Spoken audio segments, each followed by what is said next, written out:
ये रही एक और चमत्कारिक कहानी जो निस्वार्थ प्रेम और मर्यादा पुरुषोत्तम श्री राम की कृपा पर आधारित है। भक्ति का पत्थर पत्थर तराशने वाला राघव। अयोध्या के पास एक छोटे से गांव में राघव नाम का एक गरीब मूर्तिकार रहता था। राघव का जीवन पत्थरों को तराश कर छोटी छोटी मूर्तियां बनाने में बीतता था। वो जन्म से ही बोल नहीं सकता था, मूक था, लेकिन उसकी आंखों में भगवान राम के प्रति अगाध प्रेम था। वो जब भी राम जी की मूर्ति बनाता, उसकी आंखों से आंसू बहने लगते थे। अभिमानी राजशिल्पी और राघव की परीक्षा। राजा के दरबार में एक मुख्य शिल्पकार था, मार्तंड, जिसे अपनी कला पर बहुत अहंकार था। राजा ने घोषणा की कि जो भी मंदिर के मुख्य द्वार के लिए सबसे सुंदर राम दरबार की नक्काशी करेगा, उसे स्वर्ण मुद्राओं से तौल दिया जाएगा। मार्तंड ने राघव का मजाक उड़ाते हुए उसे सबसे कठोर और टेढ़ा मेढ़ा पत्थर दे दिया और कहा, देखते हैं इस बेकार पत्थर से तू क्या बनाता है। मौन, प्रार्थना और समर्पण। राघव ने उस टेढ़े पत्थर को ही प्रभु का प्रसाद मान लिया। वो दिन रात भूखा प्यासा उस पत्थर को तराशने लगा। गांव के लोग उसे पागल कहते थे, क्योंकि उस पत्थर पर छेनी चलाने से चिंगारियां निकलती थीं, पर पत्थर टूटता नहीं था। राघव ने अपनी छेनी रख दी और पत्थर को गले लगाकर रोने लगा।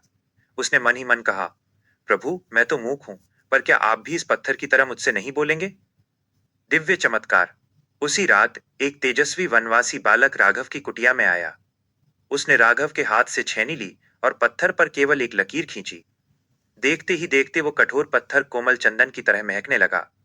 अगले दिन जब राघव उठा, तो उसने देखा कि उस टेढ़े मेढ़े पत्थर से साक्षात श्री राम, लक्ष्मण और माता सीता की ऐसी दिव्य प्रतिमा उभर आई थी, जिसे देखकर ऐसा लगता था कि वे अभी बोल पड़ेंगे। अहंकार का पतन और सत्य की जीत।